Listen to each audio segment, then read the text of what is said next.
Well, I guess this is my confession. Before it launched, I didn't care about Artemis 2 at all. Then the mission took place and everything changed. Hello everybody and welcome! From April 1st to April 10th, 4 astronauts journeyed into deep space, swung behind the moon and returned safely back to Earth. The mission, called Artemis 2, was designed to test the capabilities of the Orion capsule and the European Service Module, or ESM for short, especially in regards to sustaining 4 humans and bringing them safely back home. As I said in the intro, I couldn't care less about the mission before it lifted off. And the reasons for this were what you might expect. The SLS rocket carrying the spacecraft has flown before, and while impressive by itself, it is a vestige of the old ways of doing things. Super expensive, slow to get to launch, and everything thrown away after launch with no reusability built in. Orion has been in development since the early 2000s. Some of you watching haven't even been born back then. And flying around the moon? We've done that before. We were even on the surface, if you might remember. So what possibly could excite me about this mission, right? But then I watched and kept watching and kept setting reminders for the daily news conferences and had the live mission feed from NASA always open. And as I've shown you in my previous video, I followed the mission profile in the space simulation game Kitten Space Agency. So why the change of heart? Well, I identified 5 reasons why Artemis actually mattered, at least to me. Maybe some of these resonate with you as well, or maybe you were in the same camp as me before the mission launched. Let me know your thoughts in the comments below. And if you enjoy space-related things and/or space games, make sure you're subscribed to this channel, because humanity's return to the moon has just begun. With that out of the way, let's dive right into my first reason why I couldn't stop watching the Artemis 2 mission. It was genuinely interesting. It might sound weird, but one of the benefits of not caring for Artemis 2 was that I was not fully immersed into all the mission details beforehand like many of the space enthusiast channels out there were. So I learned a couple of new things, what was on the menu for this mission, and I want to highlight just a few of them here. For instance, the 6 degrees of freedom manual maneuvering tests. Not only did designated pilot Victor Glover perform a precision test of the spacecraft using a target painted into the jettisoned interim cryogenic propulsion stage, something that was important as a prelude for docking operations later when the lunar landers are going to come into play. Later in the flight, mission specialist Christina Koch and Jeremy Hansen also took turns controlling the spacecraft manually. If I understood correctly, this was done in part to verify that Orion and the ESM were easy enough to control for every crew member, not just a former Navy test pilot like Glover. And from what the crew reported, everything worked flawlessly. Then there was the exercise equipment. In order to prevent muscle atrophy and bone density loss, among other things, astronauts have to use resistance training to keep their bodies from withering away in microgravity. While Orion is about 60% more spacious than the Apollo capsule, in part thanks to the fact you can stow the seats to increase living space, bringing along huge exercise machines was not possible. So the crew used a flywheel machine every day to keep in shape. If you watched the live feeds, you would see each of them take a turn at using the machine. Or the fact that they tested out the life support system in multiple ways, adjusting the temperature and also reducing cabin pressure. The latter was done in preparation for future missions that would require docking. As I said, there were quite a couple of interesting things happening during this mission. But then of course there were the images, which gave us all a new perspective.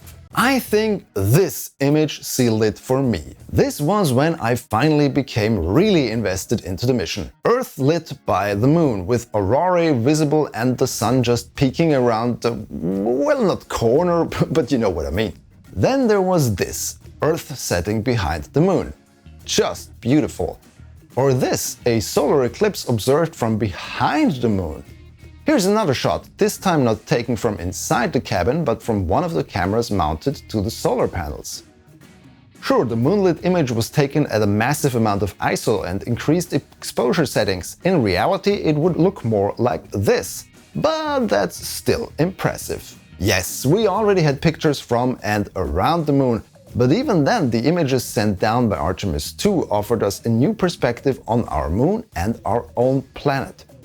Everybody you know and could ever know is visible in this image, save for 4 people aboard the spacecraft. If this is not another pale blue dot moment, I don't know what is. And speaking of images, the astronauts took a lot of them, especially during the flyby, because they did it for science! There is this sentiment out there that we don't need to send humans into space because anything they could see, cameras and probes could see better. Well, Artemis Science Flight Operations lead Dr. Kelsey Young disagrees. She told us during one of the daily press briefings that humans could discern things like texture, colors and the three-dimensionality of it all much better than a probe could convey. So the crew took turns. One took pictures, the other took notes and audio of what they were observing. And as it often goes during teamwork when multiple people are on a task, they take different approaches, they have different perspectives and experiences to draw from. So they will come to slightly different conclusions or observations in some cases. Let's just say during the 7 or so hours that the flyby happened, the crew was very busy and the science team back on Earth was very happy with what they saw and heard. Amazing news. I literally just looked over at the SIR and they were jumping up and down literally. The astronauts had trained for this in a simulator with images of the moon being projected on a big screen and them learning how to use the cameras and how to narrate their observations. But despite that, the crew told us how much more breathtaking it was to actually see the moon outside their window. No matter how much you train, you can't beat the real thing. Something else that was real was the humanity of it all. Before, during and after the mission, many news outlets and space creators focused on the technical side of Artemis 2. There were records that were broken, history, world firsts that were achieved. Sure, great, high fives all around. But what really got to me on a very deep level was the sheer humanity on display during this mission. And I'm not just talking about the crew of Commander Reed Wiseman, pilot Victor Glover and mission specialists Christina Koch and Jeremy Hansen. The ground crew, the science team, the people holding the press briefings. There was true excitement all around, true joy. Moon joy, even. It's just everything from the training, but in 3D and absolutely unbelievable. This is incredible. Kathy Moonjoy. And speaking of human, what could be more human than having trouble with the toilet, even if it is a space toilet, which was put back in working order by Koch. I'm proud to call myself the space plumber. The crew had a little mascot on board, a plushie called Rise. Instead of leaving it inside a capsule after splashdown, which would have been NASA protocol, Wiseman took it with him, saying that he couldn't let the little guy out of his sight. Then there's that one exchange between the astronauts and the ground crew where the latter just nerded out, responding with a legendary quote from Project Hail Mary.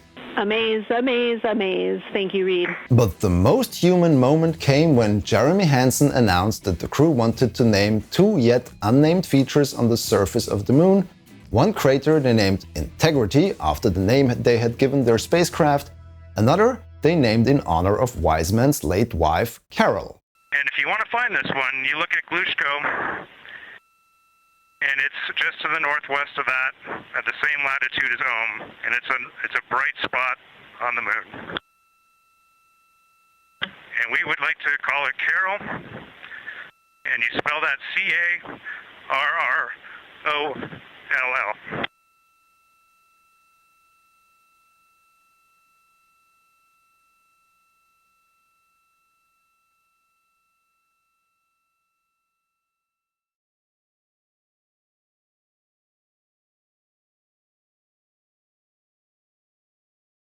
There was not a dry eye inside the capsule, mission control, and probably also not in the thousands of homes of people who were watching this live. At the end of the day, I'm glad we got to see almost the entire range of human experience on display during these couple of days. The crew carried themselves with dignity, they and the ground team infected us with their enthusiasm and their moon joy, and instead of just being an also-ran mission, Artemis 2 instead became a reminder. Yes, we have already been to the moon, but the generation that lived through those first steps is starting to leave us. The Apollo astronauts are all either dead or in their 90s. Artemis 2 was a reminder to the current generation of space enthusiasts and future astronauts what we can achieve, what we will achieve, and yes, that we can actually do it. I especially loved Integrity's challenge to this next generation, expecting them to break the records they have set sooner than later. But we, most importantly, choose this moment to challenge this generation and the next to make sure this record is not long-lived. I mean, I'm not the spring chicken anymore, but I'm game. I tried to become an astronaut, even took all the medicals and applied during the European Space Agency's astronaut selection, but unsurprisingly, I wasn't picked. If you're interested in how all of that went down, I made a video about my experience. I'll link it in the description and up here. And if you also applied as one of the more than 20,000 people that answered the call for new ESA astronauts, let me know in the comments.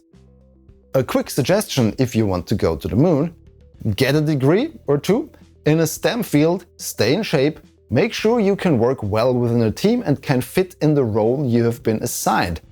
Learning to fly an aircraft could help, especially as a military pilot.